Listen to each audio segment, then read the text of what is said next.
Well, hello and welcome to the latest edition of Smith and Hesson, and this is a very symbolic day for Mike Hesson in particular because he literally gets out of jail today. He finishes quarantine, and Mike, you're heading back to Dunedin, so I sense a smile, and I think it's probably quite well warranted too.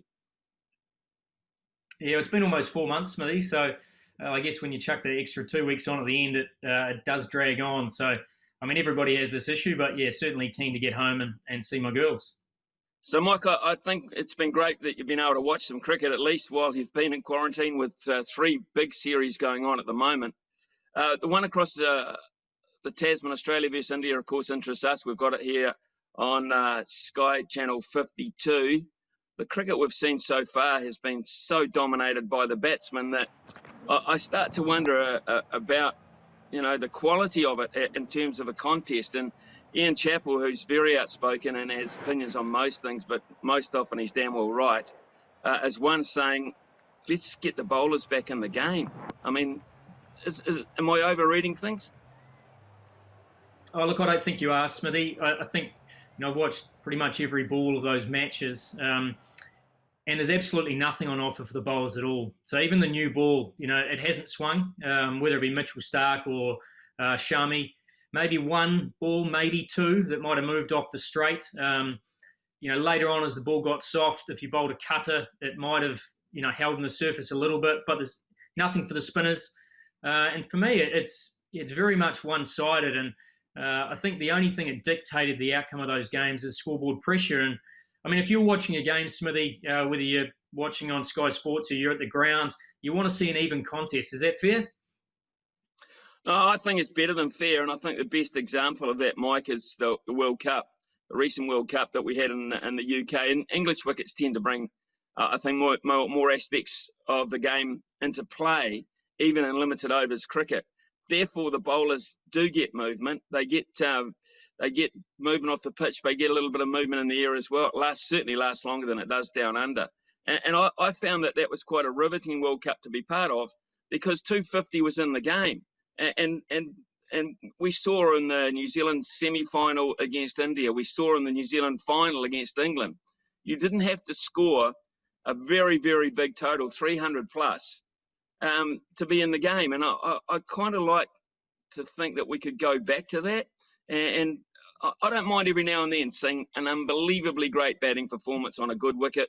And that's cool because, there's nothing better than seeing top-class players in action, but I like top-class bowlers. People like Bumrah, almost ineffective in the series. It just doesn't seem right to me. So their lack of penetration, India's lack of penetration, do we read anything into that with a test series not that far away? Well, I think we do, because if we think of the test wickets that have been on offer in Australia in recent years, they're also very flat. And they don't offer a lot. And I think the thing that I've noticed the most is that the Australian batsmen can score off a good length. So because the ball sits up, they can rely on the bounce. It's a bit different over here. Sometimes we get that tennis ball bounce. Sometimes we obviously get a little bit of nip that you've talked about. But over there, it's gun barrel straight and it's consistent bounce. So you can score off both feet off a good length, which is, you can't do in many countries. So therefore, the Indian bowlers are going to be put under pressure. So it's going to be interesting, and I think going back to your point about the World Cup that was so good is that the cream rose to the top from a batting point of view as well.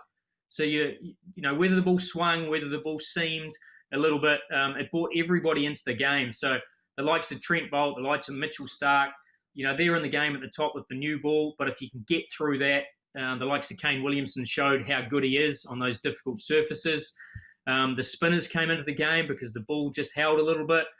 And I think Australia are just selling themselves short a little bit from a viewership point of view by not providing a varied surface. I mean, I would have actually preferred that they played on the same wicket at Sydney for the second game. So at least then the spinners would have came into it. So, the high-scoring games are great, but I agree with you, just every now and again.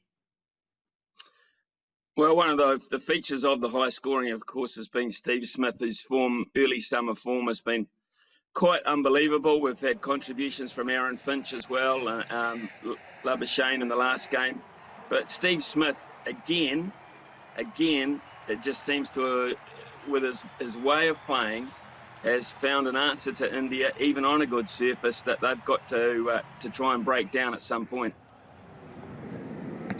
Yeah, well, the thing that he's been able to do, Smithy, is up his strike rate too. So we've always known that he can, manoeuvre himself to 100, but to do it off 62 balls in both games, admittedly he's come in at 100 without loss or 100 for one in both games, but he's been able to up the ante, and that's something that he's been queried about previously. Can he actually do that? And he struggled in this year's IPL because he probably tried to go too hard, but he found a lovely, tempo in those games, and he's starting to become more watchable, and I mean that in the nicest possible way. He's got a technique that's hard to watch. I mean, have you played against someone, Smithy, that's offered those sort of mannerisms that potentially could become irritating from behind the sticks? No, look, he gives me a migraine, actually. To watch him, if I sat there and watched him all day, I'd go insane. So I've got to take 20 minutes off every now and then when Steve Smith's batting, because the closest thing I can recall, I think, maybe Greg Matthews at the crease for Australia was a very busy and quite annoying type player to stand behind. And, even Dean Jones the late Dean Jones was busy in front of you but that was their way of getting into the game. And I'm sure there are many other players around the world with the idiosyncrasies, but I don't think they're as memorable as Steve Smith's. What's happened to bouncing Steve Smith out? I mean, everyone was bouncing Steve Smith out. If they weren't getting him out, they were hitting him. Where's that gone? Yeah, well, I think it's a fair question, Smithy, because I haven't really gone down that path at all, or certainly not for an extended period of time. And I look at Aaron Finch when Shreyas Iyer comes to the crease, straight away, bat pad, leg gully. And admittedly, he got 370, 390 on the board, but straight away they're looking to get him out. And I think that's something that, India just have gone a little bit bog standard in terms of let's try and hit a hard length, try and create some pressure that way. And they just haven't been able to create some wicket-taking opportunities. So, I agree with you. It is a matter of trying to set different fields, funky fields in many ways, and actually try some things to try and take wickets. Otherwise, once again, you're always going to struggle to get them out under anything less than 350. Two really good contributions from David Warner, but the worrying sign is that he might be missing for a while. They were talking about who's going to partner David Warner in the test matches, etc. Well, who's going to replace David Warner if that comes to fruition? Because he is one player, as we know, in the first session of any match, if he's batting first, can almost take the game away from you, the momentum, take the sting out of what you offer, because he is so aggressive. With this groin problem, I just wonder if that's a gaping hole at the top, because basically you're looking for two openers for Australia. Yeah, I mean, Burns, I think, will be a sigh of relief, I think, in terms of his camp, because he's been on a bit of a knife edge. I see Pukovski and himself have both been picked to open for Australia A, and what was going to be a battle in terms of who was going to open with David Warner. I think in the long run, it might actually be a good thing for Australia in terms of both of them potentially playing the first test match and getting a longer run at it, so an Australian A game, then a test match, to see who's going to partner David Warner in more of a long-term battle. So, look, I think they will certainly miss David Warner, certainly that aggressive counter-attacking way that he goes about the first session of a test match, or certainly the first batting session. And I think India will be delighted if he's missing that first test, and might give them a chance just to make inroads, get a little bit of confidence. Otherwise, you finish the first session, 110, 120 without loss, and you're staring down the barrel again. Yeah, and bearing in mind, of course, if they don't make an impression in that first test, they lose Virat Kohli for the rest of the series anyways, and we know that. So that first test is hugely important for India. That's coming up live on Sky, of course. Meanwhile, on Sky also, the series from South Africa. England chasing totals on both occasions and winning in the last over, but you kind of feel they had it under control both times, with Bairstow and Malan, Morgan all making contributions. And I think we kind of picked this because South Africa, there are names in that side who are not established. In England, are a very good white ball side. Yeah, they sure are. And I heard Morgan say it's great to have his first choice lineup, for a change in T20 cricket. Often they're similar in many ways to the Blackcaps in terms of using that as an opportunity to blood some new players. But that top six is formidable. it's so formidable that Jonny Bairstow has been moved out of opening the batting to 4, and he certainly showed them in that first game that he can do anything. I mean, he came in when England were in all sorts of trouble. They needed close to 12 and over, and he came out and got 80 odd, off less than 50 balls, and just turned the game on its head. I mean, they were never winning that game without an innings like that, and he just showed how good he is. And then Dawid Malan, I mean, he's sort of an unsung hero. He's ranked number 1 in the world in T20 cricket, international cricket, and rightfully so. 8 50s or 50-plus scores in 16 innings, or it might be 9 and 18. He's got 100 in there as well, averaging close to 50, strike rate of over 140. I mean, and he's a fringe player. I mean, what any side in the world would just love a player like that, but he just goes about his work, and they're going to be formidable come this T20 World Cup in India later on in the year. Mike, New Zealand versus the West Indies. This is the feature one at home, of course. As it stands, of course, the third game rained out, so we can't count that, but very, very comfortable victories, I thought, by New Zealand, really, to be fair. I just thought that they were too good. Lockie Ferguson, game 1, 5 for. Now, pace, fire, bounce, too much for the West Indies. And he turned that game. I think they lost 4 wickets at the score of 58, remembering back to that game, and that was Lockie Ferguson. Yeah, I mean, he just turned the game on its head. I mean, the commentators and everybody at home were just going, wow, this West Indian side is formidable. 58, I think, off 3.2 or something like that. And then Lockie Ferguson comes on, and, 5 wickets for 1 run. I mean, that just turns a game completely on its head. From 58 without loss to 59 for 5 is just, just doesn't happen. And it happened with pace, raw pace. It was steep bouncing wicket. So the West Indian batsmen, when they came to the crease, not only did they have to deal with balls being going 153 at their stumps, but they had ones going at their head too at a steep bounce. So Lockie Ferguson was just outstanding. And it's all very well doing that to middle, lower order players, but to do that to top order players and see that little fear in their eyes, they're giving themselves a little bit of room.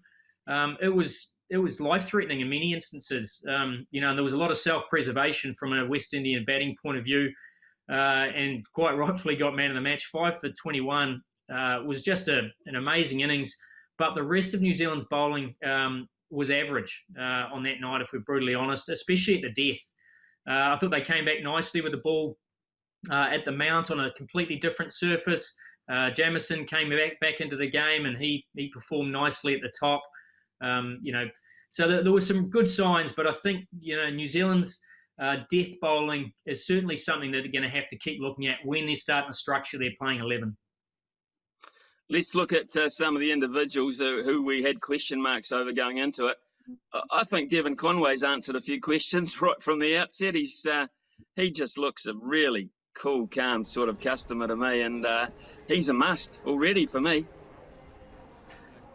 Well, the thing that's impressive is that he's playing proper cricket shots. So he's scoring at close to 150 strike rate, if not more, that he did it at the mount. But he's not doing it by, digging himself a hole or setting his innings up and then slogging. He's actually scoring all around the ground. And some of the shots that he's hitting through and over cover are the ones that stick in the memory bank. He picks up on the leg side, but he's not narrowing himself down to one part of the field. And for me, that is going to give him longevity in the game. So once players in opposition look at him and scout him, they can't just block out one part of the park and go, yep, we can close him down, because he actually scores all round it. He can lap. As I said, he can play the pickup. He hits over cover. He uses the pace through the offside. He can play the pull shot off genuine pace. So look, he looks a very good player, and certainly adding to that stable and making that middle order, which has been a bit of a worry in T20 cricket, look a lot more dominant. So, yeah, some really good signs there for the Blackcaps. Glenn Phillips, how about that innings? 108 now with a dodgy knee, it seemed. I like the look at this guy's aggression. It didn't come off for him. They brought him, of course, into the test side in Australia, which I thought was quite an unusual move and put him under a lot of pressure there. I like him in this role.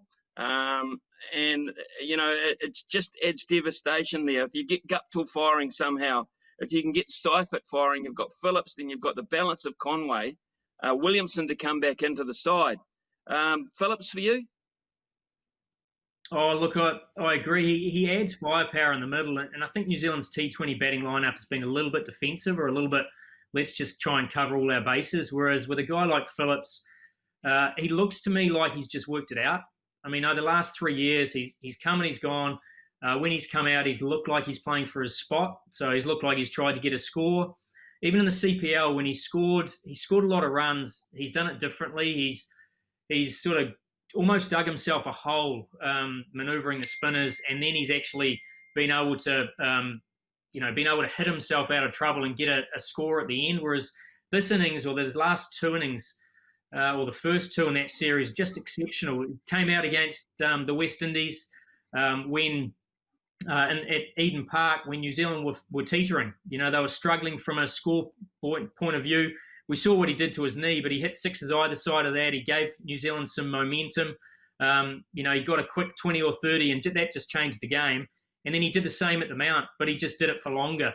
He came out, he counter-attacked, which is, once again, something New Zealand's middle order hasn't been able to do. It's gone out and it's tried to set the innings up for the back end, whereas top sides now just are able to keep attacking through those middle phases.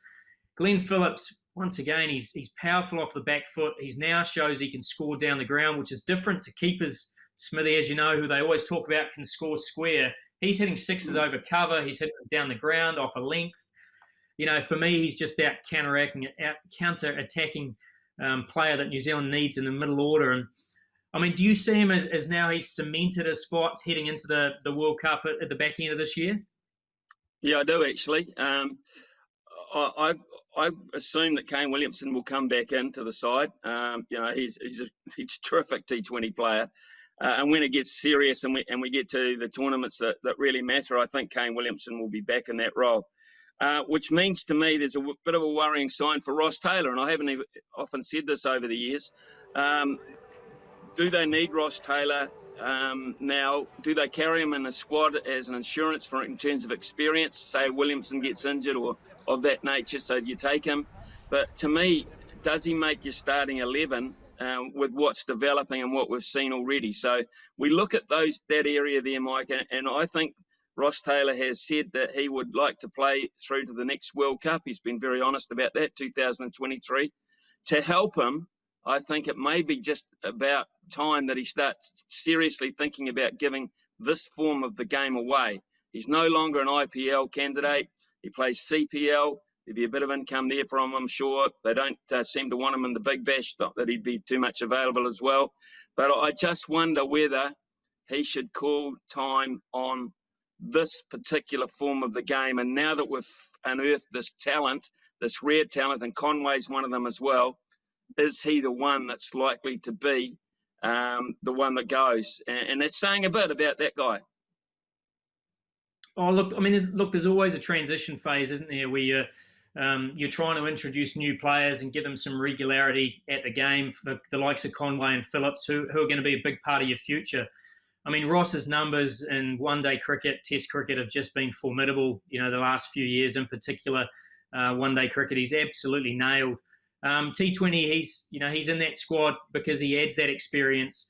He brings a different tempo to the game and can potentially pull you out of a hole. But, the selectors are going to have to decide, is that going to win you a World Cup? And, I think you're right. If, Ross really wants to play the T20 World Cup in 2023, his one-day numbers suggest that he'll be, absolutely good enough to do that. But he can't play everything. And as I said, I think it is about allowing those other players to have some consistency of performance or consistency of opportunity. The likes of Conway, the likes of Phillips. I think Daryl Mitchell's another guy who, as a finisher, has got genuine power and can add some bowling as well. So they've got a number of players in that role now. And Ross has filled that role beautifully the last couple of years, and done it well. But, is it time to move on? Look, I think probably, just because there's that much talent. And I think Ross himself, he loves playing all three forms for New Zealand, but he just can't keep doing it with the fact he wants to play in 2023. On a sad note to finish, the passing of Ross Dykes, really a bit of a Mr. Cricket in New Zealand. For me, I've known Ross Dykes since going back to the early 80s and maybe even the late 70s. That's how long I've seen him around cricket grounds as a player, as a selector, as an administrator, and of late, he's also been a match referee. So he's been in touch with New Zealand cricketers and the game of cricket for, well, it seems like about 45 years to me. He's maybe longer. But the thing about Ross Dykes is, for me, it's very personable, really easy man to get on with, to talk to about cricket, to talk to about other things in life. He was a good selector. He wasn't overbearing, but he was there if you needed him. He'd had words of advice. He introduced players into the New Zealand side, along with Don Neely, the likes of those guys, and started people's careers along the way. He had 8-year playing career with Auckland, and as I said, he's had those other roles as well. He's a very good wicketkeeper, particularly standing up to the stumps, very highly rated up there. And he'll be sorely missed. I mean, Ross Dykes is one of those faces that when you went into a cricketing summer, you knew you were going to see him, and there'd be a smile on his face. He might have a smoke. In the early days, he certainly had a smoke in his hand somewhere. But he just, and Mike, you know him, probably got to know him better than me because you worked so closely with him. And, you know, University Oval has a debt to Ross Dykes. Look, it certainly does. And I guess we knew him in different spaces, didn't we? I mean, you knew him as a player and selector. I knew him more as a CEO. He was my first CEO when I was coaching at Otago Cricket, and he certainly showed some faith in me. And he's one of those guys that he can have an honest conversation with you without being confrontational. You know, there's very few that, you know, you sort of feel like you've been challenged without it being in a nasty way. And he's a lovely man and really cared about the person first, and built relationships with whether it be players, district associations, ground staff, you know, DCC, whoever they were. He always had a great relationship with everyone around the place, and everyone liked Dykesy, not because he was an easy mark, just because they knew they could trust him. He was very genuine. He always had cricket at heart. At the forefront of everything was the game.